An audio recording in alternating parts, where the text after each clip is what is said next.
Mustard Knuckle. Hello everybody, Mustard Knuckle back again, heading out in the Tiger 1E, the E model. You see the flatter crew hatch up there. I'm sure there's some other differences, I can't remember, but that's what we're going to go with. We'll start with that. A little late getting started here on the recording, but we'll get into the gameplay and history, and I can't go through that. Gameplay, history, tips, anything like that. Tip number 1, don't try to shoot through a building you can't shoot through. We're going to get into this Tiger a little bit. As you guys know, the Tiger was an unbelievable... There we go, nice, wow. Obviously, unbelievable technological marvel of the early 1940s. We talked about the design competition and things like that before. But this thing, I mean, it's just unbelievable what all went into it.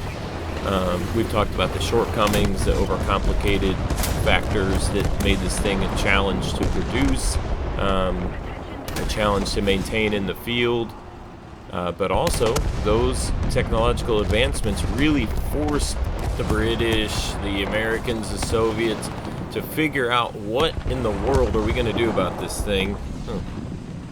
Mohica. I want that. No way. I'll ask later.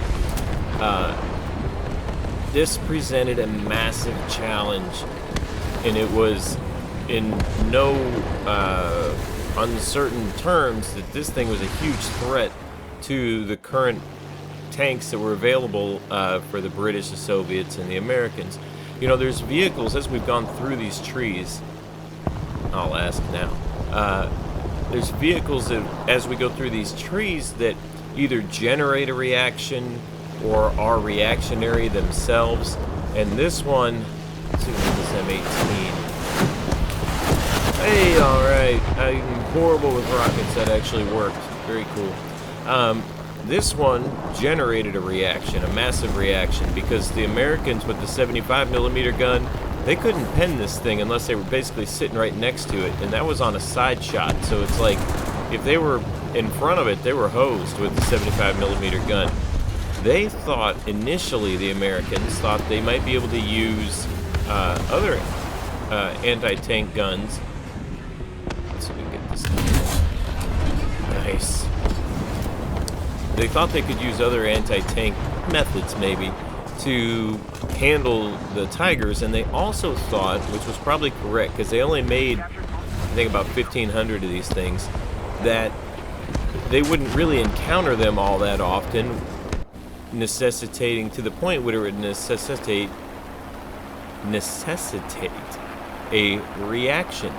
So, and then as it turned out, they were a little bit wrong on that, and that's where they decided to go with the 76mm cannon, which is what the British had decided to do as well with the Firefly. So they took a 76mm 17-pounder gun and put it on the Sherman, which worked, but there weren't very many of them out there.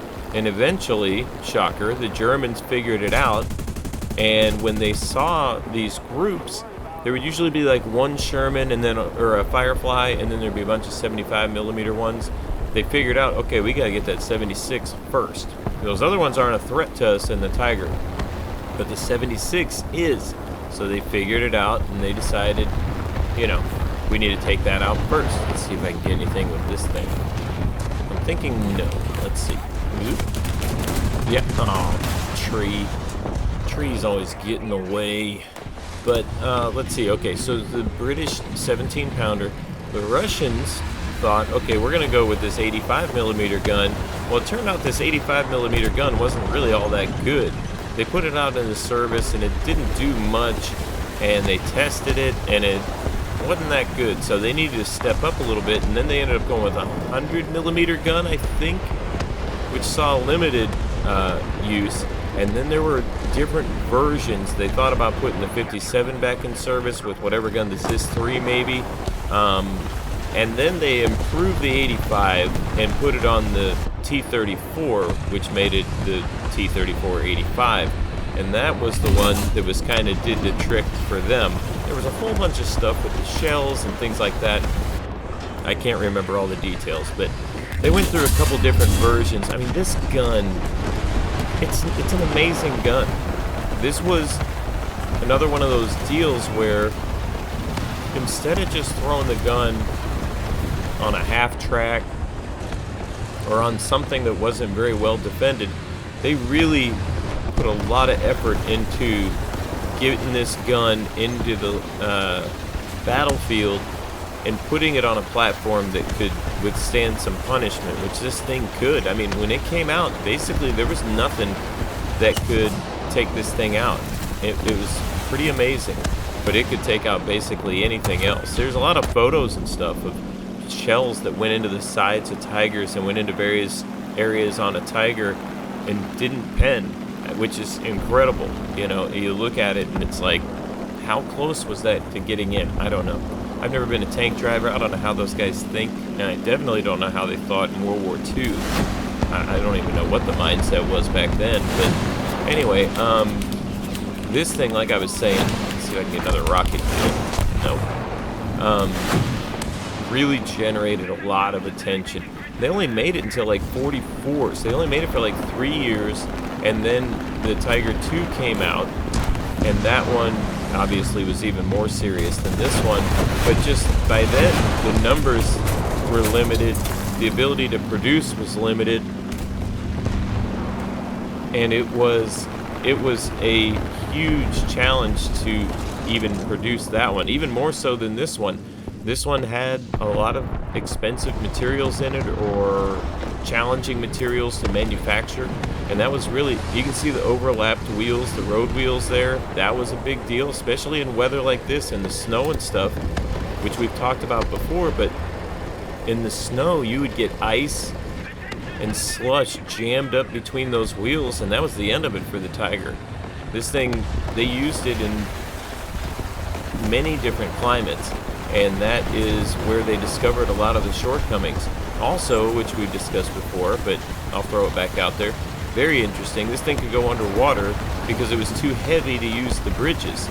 So they had to figure out, again, the ingenuity of war, I guess, is trying to figure out how to make things work, and they figured it out, and they put snorkels on it, and they would drive it underwater. I can't remember how deep it could go, but it could go fairly deep.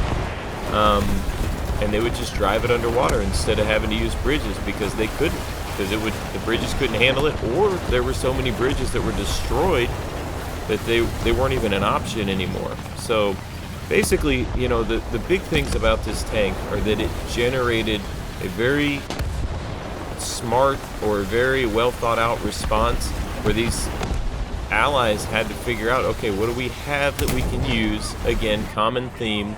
What do we have that we can use? How do we get it into the field?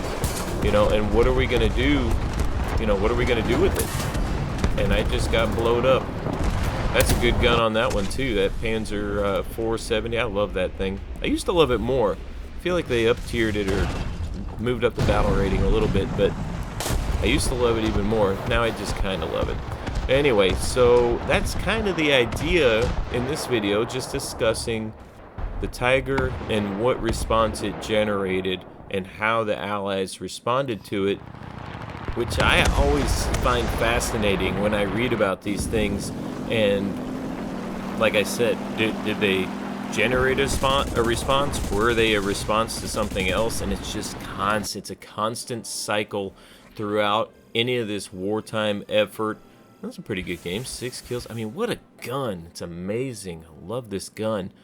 Anyway, but that's what I find interesting about so many different adaptations throughout the war and throughout these vehicles. So, hope you enjoyed the video. Good luck, have fun. We'll see you in the next one.